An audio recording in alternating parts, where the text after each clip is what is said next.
125장. 지극히 거룩하신 성모님의 말씀. 내 동정은 그 무엇보다도 더 강하다.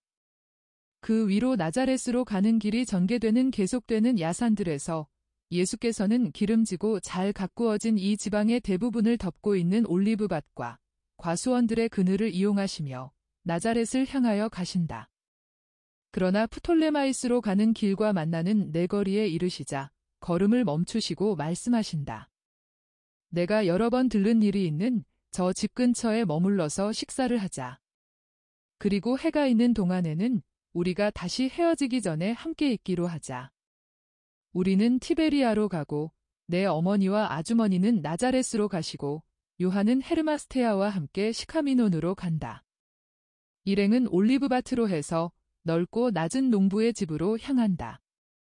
그 집은 을에 있기 마련인 무화과나무로 장식되어 있고 꽃줄 장식 같은 포도덩굴이 엉기어 있는데 포도나무는 작은 층계를 따라 올라가서 옥상을 가지로 덮고 있다. 평화가 당신들과 함께 있기를. 내가 또 왔습니다.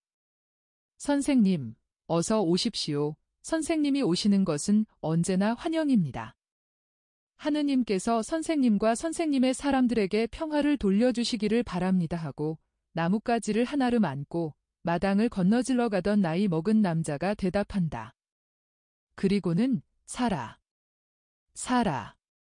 선생님이 제자들과 같이 오셨소. 빵 만드는데 밀가루를 보태시오 하고 아내를 부르고 말한다. 어떤 방에서 밀가루를 하얗게 뒤집어 쓴 여자가 나오는데 안에 밀가루가 섞인 밀기울이 들어있는 채를 아직 들고 있는 것으로 보아 채질을 하고 있던 것이다. 그 여인은 미소 지으면서 예수 앞에 무릎을 꿇는다. 아주머니에게 평화, 약속했던 대로 어머니를 모시고 왔습니다. 여기 계십니다. 그리고 이분은 어머니의 동서이십니다. 야고보와 유다의 어머니시지요. 디나와 필립보는 어디 있습니까? 여인은 두마리아에게 인사를 하고 나서 대답한다. 디나는 어제 세 번째 딸을 낳았습니다. 저희는 손자를 가지게 되지 못했기 때문에 좀 슬픕니다. 그렇지만 그래도 만족합니다. 그렇지요, 여보. 그렇습니다. 예쁜 손녀이고 어쨌건 우리의 피니까요. 이제 보여드리겠습니다. 필립보는 양친에게서 안 나와 노에미를 데려오려고 갔습니다. 그렇지만 곧 돌아올 것입니다. 여인은 빵 만들러 돌아가고 그동안 남자는 나뭇가지를 화덕에 넣은 다음 손님들에게 자리를 마련해주고 양젖을 원하는 사람에게 갓짠 양젖을 갖다주고 올리브를 더 좋아하는 사람에게는 올리브를 갖다주면서 그들을 돌본다. 아래층은 넓기도 하고 집 앞뒤로 문이 열려있기 때문에 시원하고 그늘이 졌다.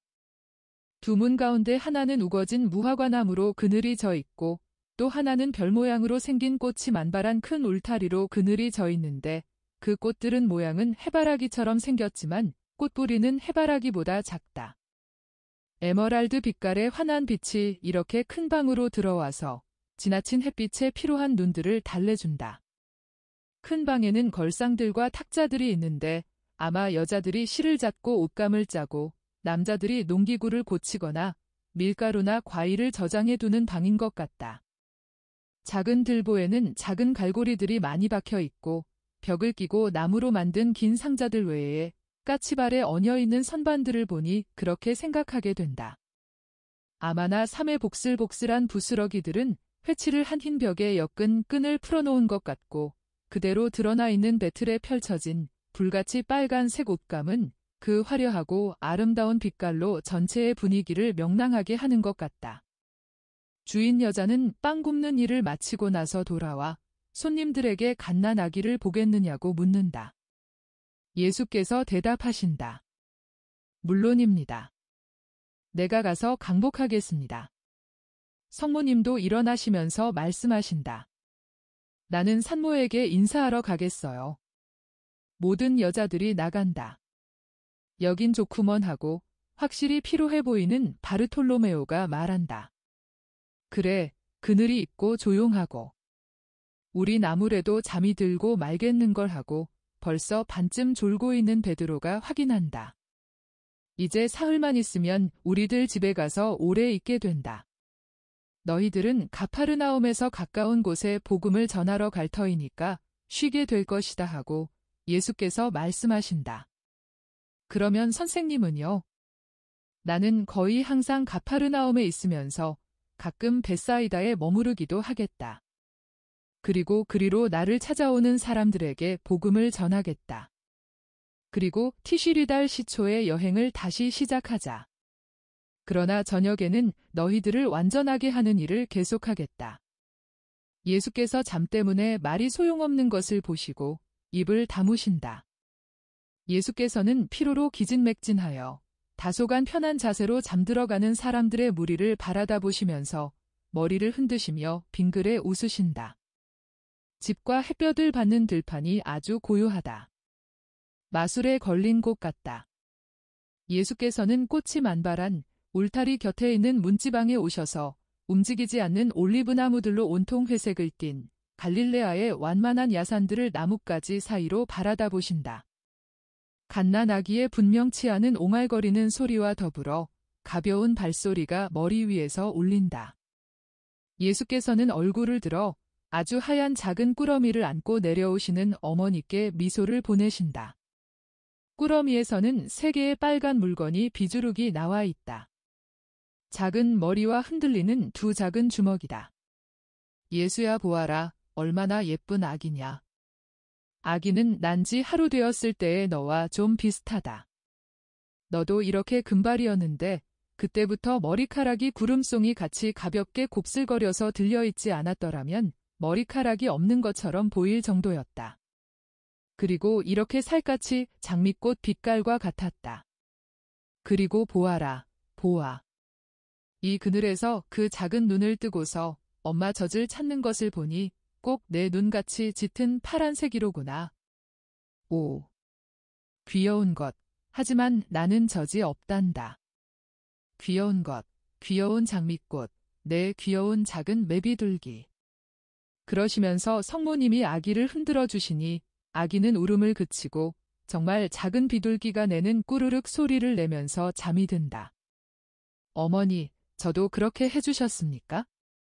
작은 금발머리에 뺨을 대고 아기를 흔들어 주시는 어머니를 보시며 예수께서 물으신다. 그렇다. 그러나 내게는 내 작은 어린 양이라고 말했다. 아기가 예쁘지? 예쁘고 튼튼하군요. 엄마가 기뻐할 수 있겠습니다. 예수께서도 아기의 잠자는 모습을 들여다보시려고 몸을 숙이시면서 동의하신다. 반대로 어미는 기뻐하지 않습니다. 사위는 아이 셋이 모두 계집 아이이기 때문에 화가 나 있습니다. 우리가 가지고 있는 밭들 때문에 사내 아기들이 더 나은 것은 사실입니다. 그렇지만 이것은 저희 딸의 탓은 아닙니다 하고 방금 도착한 주인 여자가 한숨을 쉬면서 말한다. 그들은 젊고 서로 사랑하니까 사내 아이들도 낳게 될 것입니다 하고 주께서 자신있게 말씀하신다. 저기 필립보가 옵니다. 이제는 분위기가 침울해질 것입니다 하고 여인이 불안해서 말한다. 그리고 더 큰 소리로 필립보, 나자렛의 선생님이 오셨네 하고 말한다. 선생님을 뵙게 되니 매우 기쁩니다. 선생님께 평화. 필립보, 자네에게도 평화가 있기를. 나는 자네의 예쁜 아기를 보았네. 지금도 아직 아기를 들여다보고 있는 중일세. 아기가 칭찬을 들을 만해. 하느님께서 자네에게 예쁘고 건강하고 착한 아이들을 주시는 것으로 자네에게 강복하시네. 그것을 하느님께 감사해야 하네. 대답을 안 하나? 자네 성이 난 것 같구먼. 저는 아들을 바랐었습니다. 그렇지만 자네는 아기가 딸이라고 비난을 해서 옳지 못한 사람이 되고 더구나 자네 아내에게 냉혹한 태도를 취해서 옳지 못한 사람이 되겠다고 말하려는 것은 아니겠지? 하고 예수께서 엄하게 물으신다. 저는 아들을 원했습니다. 주님을 위해서도 저를 위해서도. 하고 필립보가 성이 나서 외친다. 그래서 불의와 반항으로 아들을 얻는다고 믿는 건가? 자넨 아마 하느님의 생각을 읽은 모양이지? 자네는 하느님보다 더 강해서 그분께 이것이 옳으니까 이렇게 하시오 하고 말하겠다는 건가? 내 제자인 이 여자는 아이가 없는데 내게 와서 이렇게 말했네. 저는 선생님을 따르기 위한 날개를 제게 주는 수태하지 못함을 축복합니다 하고. 또 내 아들의 어머니인 이 부인은 아들 넷 모두가 자기의 것이 아니게 되는 순간을 갈망하고 있네. 수산나와 아주머니, 그렇지요? 들었나? 그런데 자네는 아기를 잘 낳는 여자와 결혼한 지가 몇 해 안 되는데 자네 사랑을 요구하는 장미 꽃봉오리 셋으로 축복을 받았으면서도 성이 나 있단 말인가? 누구한테? 왜? 말하기 싫은가? 내가 말하지. 그건 자네가 이기주의자이기 때문이야. 즉시 자네 원한을 버리고 자네에게서 태어난 이 아기를 품에 안고 사랑하게. 자, 아기를 안으라고. 그러면서 예수께서는 작은 꾸러미를 들어 젊은 아버지의 팔에 안겨주신다. 예수께서 말씀을 이으신다. 울고 있는 자네 아내에게 가서 사랑한다고 말하게 그렇지 않으면 하느님께서 정말 장래의 자네에게 아들을 절대로 주시지 않을 걸세. 분명히 말하네. 자, 가게. 그 사람은 그의 아내가 있는 방으로 올라간다. 선생님, 고맙습니다 하고 장모가 가만히 말한다. 저 사람이 어제부터 대단히 흉포했습니다. 그 사람이 몇 분 후에 다시 내려와서 말한다. 시키시는 대로 했습니다. 주님, 아내는 주님께 감사하며 아기 이름을 주님께 청하라고 말합니다. 왜냐하면 제가 옳지 않은 미움으로 아기에게 너무 기분 나쁜 이름을 붙여주려고 했기 때문입니다. 마리아라고 부르게. 아기는 첫 번 젖방울과 더불어 쓴 눈물도 마셨네.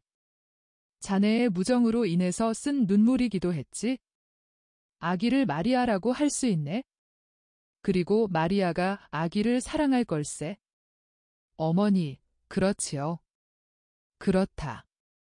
가엾은 어린 것 바기는 아주 귀엽게 생겼고 분명히 착하게 되어 하늘의 작은 별이 될 것이다. 일행은 피로한 사도들이 깊은 잠을 자고 있는 방으로 돌아온다. 가리옷 사람만이 자지 않고 곤란한 입장에 있는 것 같다. 유다야, 나를 보고자 했느냐? 하고 예수께서 물으신다. 아닙니다. 선생님. 그러나 저는 잠을 이룰 수가 없습니다. 그래서 밖에 좀 나가고 싶습니다. 누가 나가지 말라느냐? 나도 나간다. 나는 저 작은 언덕에 올라간다. 거긴 아주 그늘이 많다. 나는 기도하면서 쉬겠다. 나와 같이 가겠느냐? 아닙니다. 선생님. 저는 기도를 드릴 상태가 아니기 때문에 선생님께 방해가 될 것입니다. 아마 저는 속이 좀 거북한 모양이어서 이 때문에 불안해지는 것 같습니다. 그러면 남아 있거라. 나는 아무에게도 강요하지 않는다. 잘 있어라. 부인들, 안녕. 어머니, 엔도르의 요한이 깨거든 제게로 보내주십시오. 혼자만요. 그러마 평화가 너와 함께 있기를. 예수께서는 나가신다. 마리아와 수산나는 배틀에 매 있는 옷감을 보려고 몸을 굽힌다. 성모님은 손을 무릎에 얹고 앉으신다. 아마 성모님도 기도를 하시나 보다. 알페오의 마리아가 일감을 들여다보는데 이내 실증이 난다. 그래서 가장 어두운 구석에 앉는다. 그리고 빨리 잠이 든다. 수산나도 그렇게 할 생각이다. 깨어있는 사람은 성모님과 유다뿐이다. 성모님은 완전히 정신집중을 하고 계시고 유다는 성모님을 바라다 보는데 눈을 크게 뜨고 성모님에게서 결코 눈을 떼지 않는다. 마침내 일어나서 소리를 내지 않고 천천히 성모님께로 가까이 간다. 나는 그가 분명히 미남자인데도 불구하고 왠지 모르게 그가 먹이에 가까이 가는 고양이와 동물이나 뱀과 같다는 생각을 하게 된다. 어쩌면 내가 그에 대하여 가지는 반감 때문에 그의 걸음까지도 음험하고 잔인한 것으로 보게 되는지도 모르겠다. 그는 낮은 목소리로 어머님 하고 부른다. 유다, 무슨 일인가? 하고 성모님은 조용히 물으시며 매우 다정스러운 눈으로 바라다 보신다. 어머님께 말씀을 드렸으면 합니다. 말하게나. 들을 테니. 여기서 말고요. 저는 다른 사람들이 듣는 것이 싫습니다. 저기 밖으로 좀 나가실 수 없겠습니까? 저기도 그늘이 있는데요. 그러면 가세. 그러나 자네도 보다시피 모두 자고 있으니 여기서도 말할 수 있을 건데 하고 성모님이 말씀하신다. 그러나 일어나셔서 꽃이 만발한 높은 울타리에 의지하며 먼저 나가신다. 날더러 어떻게 하라는 것인가, 유다. 하고 성모님은 날카로운 눈길로 사도를 뚫어지게 보시면서 다시 물으신다. 사도는 약간 혼란에 빠지고 할 말을 찾아내기가 어려운 것 같이 보인다. 몸이 거북한가? 그렇지 않으면 나쁜 짓을 했는데 그것을 어떻게 말할지를 모르는 건가? 아니면 자네가 나쁜 짓을 할 찰나에 있는데 유혹을 당한다고 고백하기가 힘들어서 그러는 건가? 여보게, 말해보게. 자네 육체를 돌보아 준 것 같이 자네 영혼도 돌보아 주겠네.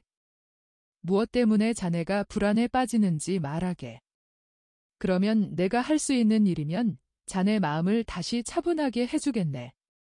만일 내가 혼자서 할 수 없으면 예수에게 말하겠네. 자네가 죄를 많이 지었다 하더라도 내가 자네 대신 용서를 빌면 예수가 자네를 용서해 줄 걸세. 참말이지 예수도 자네를 즉시 용서해 줄 걸세. 그러나 혹 선생인 그에게는 자네가 말하기가 부끄러울지도 모르지. 나는 어머니일세. 내게 말하는 것은 부끄러울 것이 없네. 그렇습니다. 어머님은 어머니이시고 또 너무도 인자하시니까 부끄럽지 않습니다. 어머님은 정말 저희들 가운데 평화이십니다. 저는 대단히 불안에 빠져 있습니다. 저는 아주 고약한 성격을 가지고 있습니다. 어머님, 제 피와 마음 속에 무엇이 들어있는지 모르겠습니다. 때때로 저는 그것들을 억누를 줄을 모르게 됩니다. 그때에는 제가 아주 이상한 일과 가장 나쁜 일도 하게 될 것입니다. 예수를 아주 가까이 모시고 있으면서도 유혹하는 자에게 저항을 하지 못하게 된단 말인가? 그런 때에도 그렇습니다. 그리고 그것이 괴롭습니다. 진정입니다. 그러나 어떻든 이것은 사실입니다. 저는 불행한 사람입니다. 유다, 내가 자네를 위해 기도하겠네. 그것으로는 부족합니다. 내가 의인들에게 청하는 기도가 누구를 위한 것이란 말을 하지 않고 기도를 하라고 시키겠네. 그것도 부족합니다. 어린이들에게 기도하라고 하겠네. 내 집 정원에는 나달을 찾는 새들처럼 어린이들이 아주 많이 오네. 그런데 그들의 나달은 내가 주는 애무와 말이야. 나는 하느님에 대해서 말을 하지? 그러면 그 죄 없는 어린이들은 놀이나 옛날 이야기보다도 그걸 더 좋아하네. 어린이들의 기도는 주님의 뜻에 맞는 걸세? 절대로 어머님의 기도만큼은 못합니다. 그러나 이것도 아직 충분치 않습니다. 예수더러 자네를 위해 아버지께 기도하라고 말하겠네. 그것으로도 아직 부족합니다. 그렇지만 그것보다 더한 것은 없는데. 예수의 기도는 마귀들까지도 이기네. 맞습니다. 그러나 예수께서는 항상 기도하지는 않으실 것이고 저는 도로 저 자신이 되고 말 것입니다. 예수께서는 언젠가는 떠나실 것이라는 이 말씀을 끊임없이 하십니다.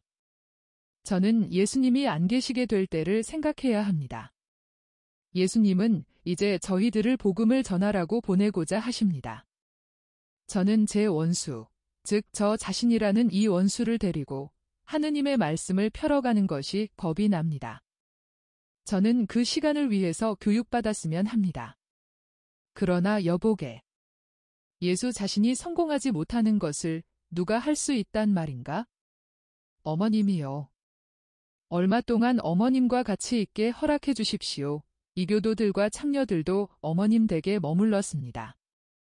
저도 거기 머무를 수 있습니다.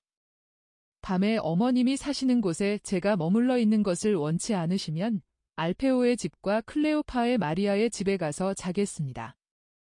그러나 낮에는 어머님과 어린이들과 같이 지내겠습니다. 다른 때에는 저 혼자서 해보려고 했는데 그것은 더 나빴습니다. 제가 예루살렘에 가면 저는 나쁜 친구가 너무나 많습니다. 그래서 제가 처해 있는 여건에서는 걸려들기만 하면 그들의 놀이개가 됩니다.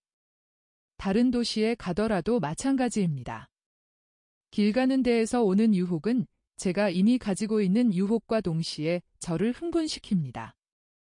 가리옷의 어머니 곁에 가면 저는 교만의 노예가 됩니다. 만일 제가 호젓한 곳에 가면 정적이 사탄의 목소리로 제게 극심한 고통을 줍니다. 그러나 어머님 댁에서는 어머님 댁에는 사정이 다르리라는 것을 느낍니다. 가게 허락해 주십시오. 제게 그것을 허락해 주시라고 예수님께 말씀해 주십시오. 제가 파멸하는 것을 원하십니까? 제가 무서우십니까? 어머님은 마치 습격하는 사람 앞에서 달아날 힘이 없게 된 상처 입은 영양과 같은 눈길로 저를 바라보시는군요. 저는 절대로 어머님께 모욕을 드리지 않겠습니다. 저도 어머니가 있습니다. 그런데 저는 어머님을 제 어머니보다도 더 사랑합니다. 어머님, 죄인을 불쌍히 여겨주십시오. 보십시오. 저는 어머님 발 앞에서 울고 있습니다. 그러면서 유다는 실제로 성모님 발 앞에서 운다. 성모님은 공포가 섞인 동정과 고민의 눈길로 그를 바라다 보신다. 성모님의 얼굴은 매우 창백하다. 그러나 성모님은 한 걸음 앞으로 나아오신다. 너무 가까이 오는 유다를 피하시려고 거의 울타리 속에 가서 박히다시피 하셨기 때문이다. 그리고 가리옷 사람의 갈색 머리에 한 손을 얹으시고 말씀하신다. 입을 다물게. 사람들이 듣지 않게. 예수에게 말하겠네. 그래서 예수가 원하면 내 집에 오게. 나는 세상 사람들의 판단은 상관하지 않네. 세상 사람들의 판단은 내 영혼에 상처를 입히지 못하네. 그리고 내가 하느님께 죄짓는 것만을 나는 몹시 싫어할 걸세. 나는 중상을 당해도 아무렇지도 않네. 그러나 나자렛은 그의 딸이 그의 도시에 대해서 스캔들이 아니라는 것을 아니까 나는 중상을 당하지 않을 걸세. 그리고 어떤 일이 일어나더라도 상관없네. 나는 자네가 정신적으로 구원을 받는 것에 큰 관심을 가지고 있으니까. 예수를 만나러 가겠네. 마음을 편히 가지고 있게. 성모님은 당신의 옷과 같이 흰 베일로 얼굴을 감싸시고 올리브나무가 뒤덮인 작은 언덕으로 가는 오솔길로 해서 빨리 가신다. 성모님은 당신의 예수를 찾으시다가 깊은 묵상에 잠겨 계신 것을 발견하시고 말씀하신다. 아들아, 나다. 내 말 좀 들어라. 어머니. 저와 같이 기도하러 오십니까? 참 기쁘군요. 제게 큰 위로를 주시니. 뭐라고? 아들아. 정신적으로 피로하냐? 슬프냐? 어미한테 말해라. 어머니 말씀대로 피로하고 몹시 슬픕니다. 피곤한 것과 사람들의 마음속에 있는 불행들을 보기 때문에 그런 것보다는 오히려 제 친구인 사람들이 변하지 않는 것을 보기 때문에 더 슬픕니다. 그러나 그들을 부당하게 다루고자 하지는 않습니다. 한 사람만이 저를 피로하게 하는데 그 사람은 시몬의 유다입니다. 아들아, 나는 그 사람에 대해서 말하러 온 거다. 그 사람이 나쁜 짓을 했습니까? 어머니께 고통을 드렸습니까? 아니다. 그러나 몹시 타락한 사람을 보는 것만큼이나 가슴이 아팠다. 불쌍한 사람. 그 사람의 정신은 대단히 병들었다. 그래서 그 사람을 불쌍히 여기시는 것입니까? 이제는 그 사람이 무섭지 않으십니까? 전에는 그 사람을 무서워하시더니 아들아, 내 연민은 내 공포보다 더 크다. 그리고 나는 그의 정신을 구하는 일에 너와 그 사람을 돕고 싶다. 너는 모든 것을 할 수 있고 내 도움이 필요 없다. 그러나 너는 모든 사람이 구속 사업에 그리스도와 협력해야 한다고 말했지. 그런데 저 사람이 구속이 몹시 필요하구나. 제가 그 사람을 위해 하는 것 외에 또 무슨 일을 해야 합니까? 너는 더 이상의 일을 할 수 없다. 그렇지만 내가 하는 일을 가만 놔둘 수 있을 거다. 그 사람은 우리 집에 머물게 허락해달라고 내게 청했다. 거기에서는 그 사람이 그의 괴물에게서 해방될 수 있을 것 같이 생각되기 때문이란다. 너는 머리를 흔드는구나. 너는 원치 않는단 말이냐? 그 사람에게 그렇게 말하마. 아닙니다. 어머니. 제가 원치 않는다는 뜻이 아닙니다. 제가 머리를 흔드는 것은 그것이 무익한 일이라는 걸 알기 때문입니다. 유다는 물에 빠진 사람과 같은데요. 자기가 빠져 죽는다는 것을 깨달으면서도 사람들이 그를 물가로 도로 데려오려고 보내는 밧줄을 교만으로 인해서 물리치는 사람과 같습니다. 때로는 물에 빠져 죽게 되었다는 공포에 사로잡혀 도와달라고 찾고 부르고 밧줄에 매달리기도 합니다. 그러다가 다시 교만에 사로잡혀서 밧줄을 놓고 밀어내고 혼자서 곤경에서 빠져나오려고 합니다. 그래서 그를 집어삼키는 흙탕물 속으로 점점 더 빠져 들어갑니다. 그러나 제가 한 가지 약은 시험도 하지 않고 내버려 두었다는 말을 사람들이 하지 못하도록 이 시도를 또 해보십시다. 가엾은 어머니, 그렇습니다.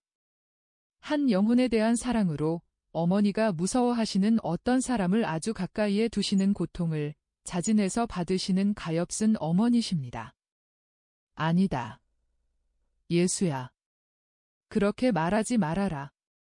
나는 아직 반감을 가질 수 있으니까 보잘것없는 여자이다.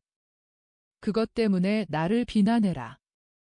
나는 비난을 받아 마땅하다. 나는 내게 대한 사랑으로 누구에 대해서도 반감을 가지지 말아야 할 것이다. 그러나 나는 다른 것에 대해서는 가난하지 않다. 5. 내가 정신적으로 병이 나은 유다를 내게 돌려줄 수 있으면 얼마나 좋겠니? 내게 한 영혼을 주는 것은 보물을 주는 것인데 보물을 주는 사람은 가난한 사람이 아니다. 아들아, 유다에게 가서 내가 허락한다는 말을 하랴? 너는 이런 말을 했지? 어머니께서 구세주의 어머니 노릇하기는 정말 어렵구나 하고 말씀하실 때가 올 것입니다 하고. 나는 이 말을 벌써 한 번 했다. 아글라에 때문에. 그러나 절대로 한 번밖에 안 한다는 것은 뭐냐? 인류는 수가 그렇게도 많은데. 그리고 너는 모든 사람의 구세주인데. 아들아. 아들아.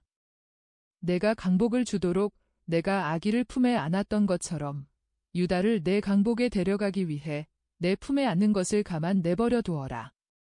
어머니, 어머니.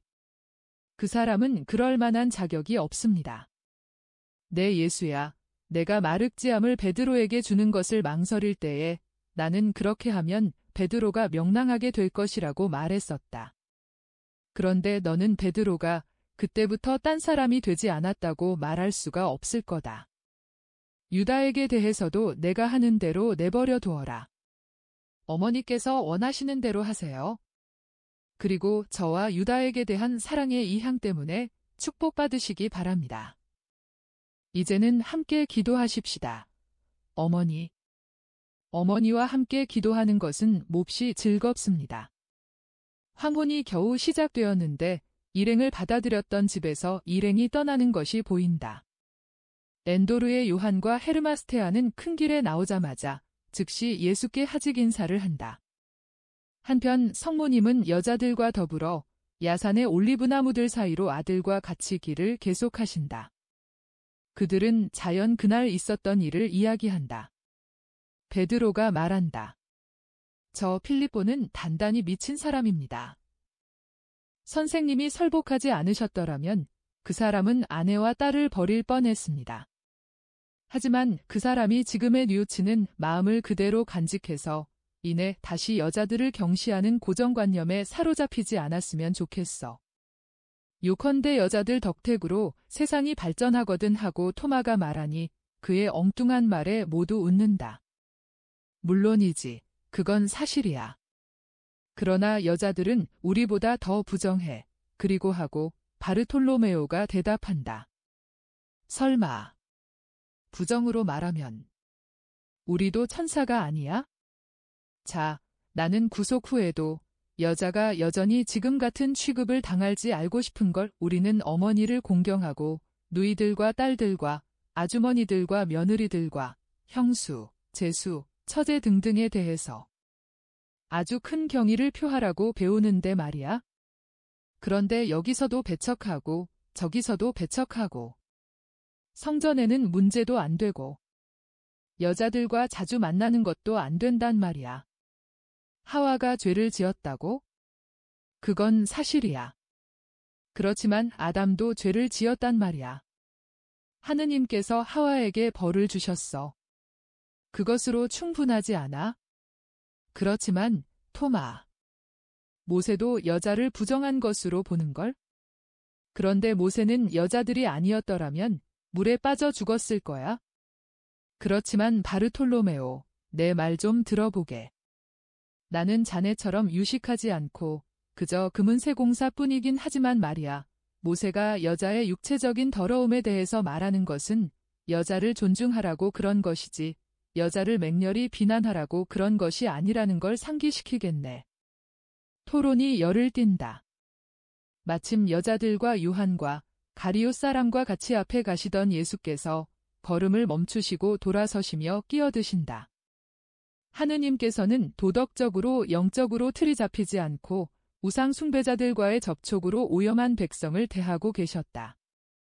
하느님께서는 그 백성을 육체적으로 정신적으로 강한 백성을 만들고자 하셨다. 그래서 육체적으로 튼튼하게 되는데 유익하고 품행을 올바르게 지키는 데에도 유익한 규범을 계명으로 주셨다. 그런 죄로 인해서 땅이 물에 잠겼었고 고모라와 소돔이 불에 타버린 그 죄들이 되풀이 되지 않도록 남자들의 걱정을 억제하기 위해서는 달리 하실 수가 없었다. 그러나 장래에는 구속된 여자가 지금 당하는 것과 같은 압제는 당하지 않을 것이다. 육체적인 조심성에 관한 금지사항은 그대로 남아있을 것이다. 그러나 여자가 주님께 오는 것을 막는 장애는 없어질 것이다. 나는 미래의 첫 번째 여사제들을 준비하기 위해서 그 장애물들을 벌써 없앤다. 아이고, 여사제들이 있게 됩니까? 하고 필립보가 깜짝 놀라서 묻는다. 착각하지들 말아라. 여자들은 남자들의 사제직을 가지지는 못할 것이고 하느님의 선물을 축성하지도 못하고 베풀지도 못할 것이다. 너희들이 지금은 알지 못하는 그 선물들을 말이다. 그러나 그래도 여자들은 여러 가지로 사제와 더불어 영혼들의 이익에 협력함으로 사제 계급에 속할 것이다. 여자들도 전도를 하게 됩니까? 하고 바르톨로메오가 쉽게 믿지 않고 묻는다. 내 어머니가 벌써 전도하시는 것과 같이? 여자들도 사도로서의 여행을 하게 됩니까? 하고 마테오가 묻는다.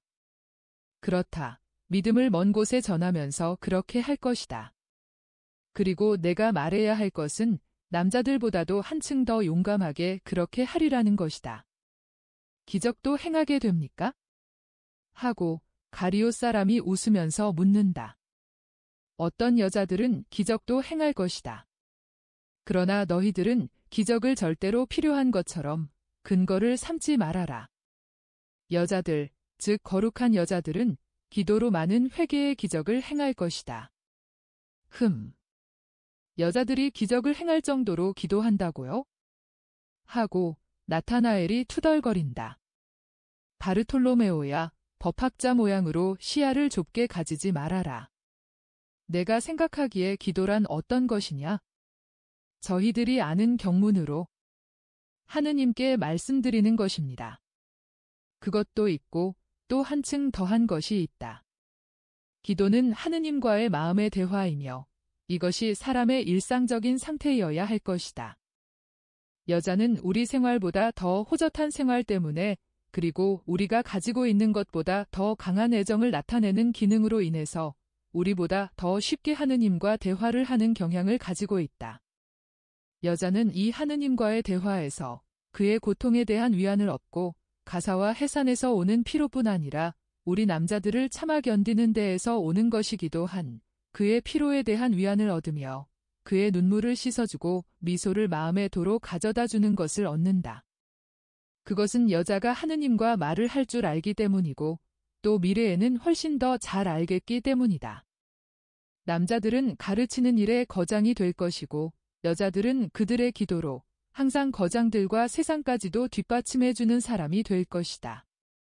여자들의 기도 덕택으로 많은 불행이 막아질 것이고 많은 벌을 면하게 되겠기 때문이다.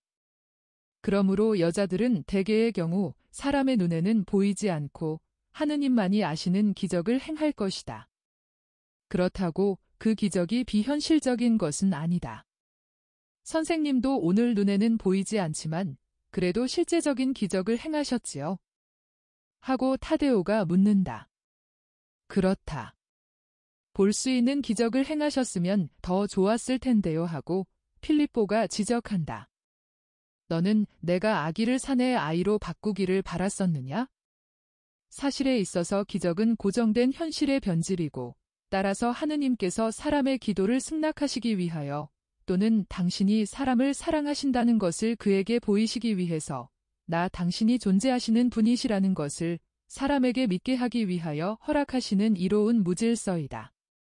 그러나 하느님께서 질서이신 만큼 질서를 지나치게 어기지는 않으신다. 계집아이는 여자로 태어났으니 여자로 있는 것이다. 나는 오늘 아침에 매우 슬펐었다. 하고 성모님이 한숨을 쉬신다. 왜요? 계집아이가 어머님의 딸은 아니었는데요 하고 수산나가 말한다. 그리고 이렇게 덧붙인다. 저는 어떤 아이에게 무슨 불행이 일어나는 것을 보면 이렇게 말합니다. 나는 아이가 없어 다행이다. 하고요. 수산나야, 그런 말 하지 말아라. 나도 내 유일한 출산은 자연 법칙을 뛰어넘는 것이기 때문에 그렇게 말할 수 있을 거다.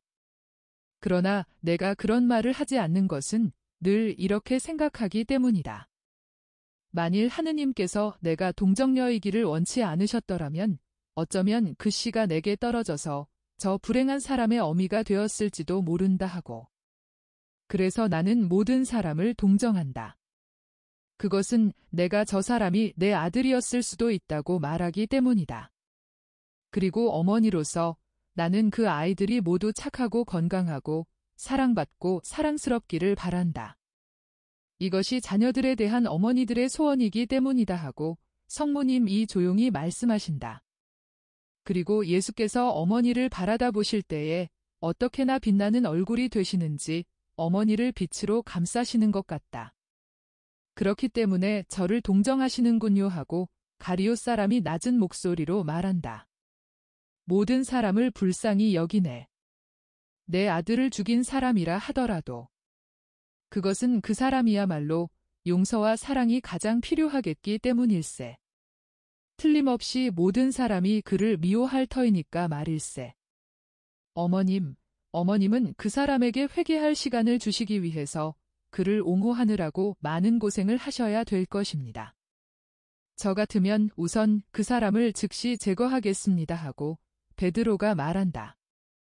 우리가 헤어질 곳에 왔습니다. 어머니. 하느님께서 어머니와 함께 계시기 바랍니다. 아주머니와도 함께 계시기를. 또 유다 너와도 함께 계시기를 바란다. 그들은 서로 포옹한다. 그리고 예수께서는 더 덧붙이신다. 유다야, 내가 내게 큰 은혜를 베풀었다는 것을 기억하여라. 그것을 가지고 선을 만들지 악을 만들지 말아라. 안녕. 그리고 예수께서는 남아있는 11사도와 수산나와 더불어 동쪽을 향하여 빨리 가시고 성모님과 성모님의 동서와 가리오 사람은 곧바로 간다. 126장. 선을 행하는 것은 시편을 읊은 것보다 더 큰 기도이다. 예수께서 가파르나움의 회당에 들어가신다. 안식일이기 때문에 회당에는 천천히 신자들이 가득 찬다. 사람들이 예수를 보고 몹시 놀란다. 모두가 수군거리며 예수를 손가락으로 가리키고 어떤 사람은 이 사도 또는 저 사도의 소매를 잡아당기면서 그들이 언제 돌아왔는지 묻는다. 그들이 돌아온 것을 아무도 알지 못했었기 때문이다. 우리는 벳사이다에서 오면서 허락된 것 이상 한 걸음도 더 걷지 않으려고 바로 무화과나무 우물에서 상륙한 길이요. 이 친구하고 베드로가 바리사이파 사람 우리아에게 대답하니 이 사람은 어부에게 친구라고 불린 것이 기분이 나빠서 경멸하는 태도로 맨 앞줄에 있는 동료들에게로 간다. 형, 저 사람들을 자극하지 마라. 하고 안드레아가 주의를 준다. 저 사람들을 자극한다고? 그 사람이 내게 물어보길래 안식일을 존중해서 걷는 것을 피했다고도 말하면서 대답했는데 저 사람은 우리가 배로 오느라고 피로했다고 말할 거야? 저 사람들은 우리가 숨 쉬느라고 피로했다고까지 말하게 될 거야. 바보 같으니. 우리가 배를 타고 갈 때에는 배가 필요하고 바람과 물이 필요하지 우리가 필요한 게 아니야? 안드레아는 질책을 꾹 참고 입을 다문다. 시작 기도가 끝난 다음 성경 구절을 읽고 해석할 시간이 되었다. 회당장이 예수께 그렇게 하기를 청한다. 그러나 예수께서는 바리사이파 사람들을 가리키면서 저분들에게 하라고 하시오 하고 말씀하신다. 그러나 그들이 그렇게 하기를 원치 않으므로 예수께서 말씀을 하셔야 한다. 예수께서는 열왕기 1권 사무엘서 상에서 다윗이 어떻게 지프지방 사람들에게 배반을 당하여 가바아에 있던 사울에게 밀고되었는지를 이야기한 대목을 읽으신다. 그리고 두루마리를 회당장에게 돌려주시고 말씀을 시작하신다. 사랑과 환대와 성실의 계명을 어기는 것은 항상 죄입니다. 그러나 사람은 그런 일을 서슴지 않고 아주 아무렇지도 않게 합니다. 우리는 여기서 위반에 대한 두 가지 이야기와 이 위반을 벌하신 하느님의 벌에 대한 이야기를 보았습니다. 지프 지방 사람들의 행동은 음흉했습니다. 그리고 사울의 행동도 그보다 덜 음흉하지 않았습니다. 지프 지방 사람들은 더 강한 자를 자기 편을 만들어서 거기에서 이익을 얻어내려는 의향 때문에 비열했고 사울은 주님의 기름 부음을 받은 사람을 제거하려는 의향 때문에 비열했습니다. 따라서 이기주의가 그들을 맺었었습니다. 그리고 비열한 제안에 대해서 이스라엘의 죄인이고 가짜인 왕이 감히 주님의 이름이 들어있는 대답을 해서 주님의 축복을 받으시오 하고 말했습니다. 하느님의 정의에 대한 조롱. 흔히 있는 조롱입니다.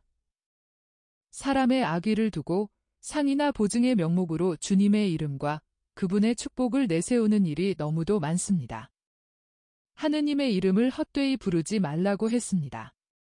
그런데 이웃에 대한 죄악을 저지르기 위해서 하느님의 이름을 부르는 것보다 더 헛되고 더 나쁜 것이 있을 수 있습니까? 그런데도 이것이 다른 어떤 죄보다도 더 흔한 죄이고 주님의 모임과 의식과 가르침에서 항상 앞장서는 사람들까지도 아무렇지도 않게 저지르는 죄입니다.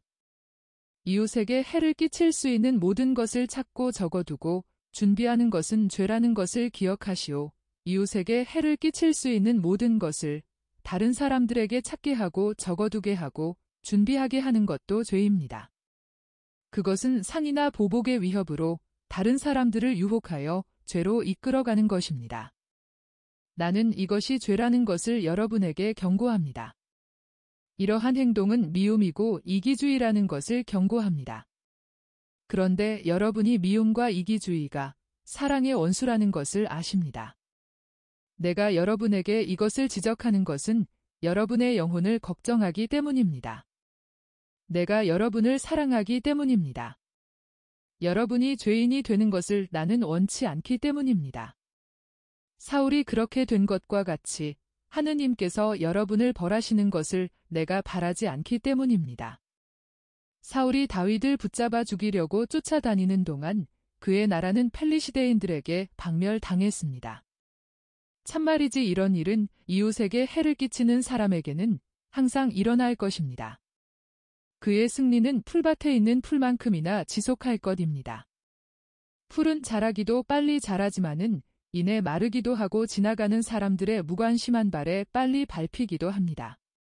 그런데 올바른 품행, 즉 성실한 생활은 생기는 것이 고생스럽고 굳혀지는 것도 힘들지만 습관적인 생활처럼 되고 나면 튼튼하고 잎이 우거진 나무가 되어서 회오리 바람이 불어도 뽑아지지 않을 것이고 삼복더위에도 시들지 않습니다.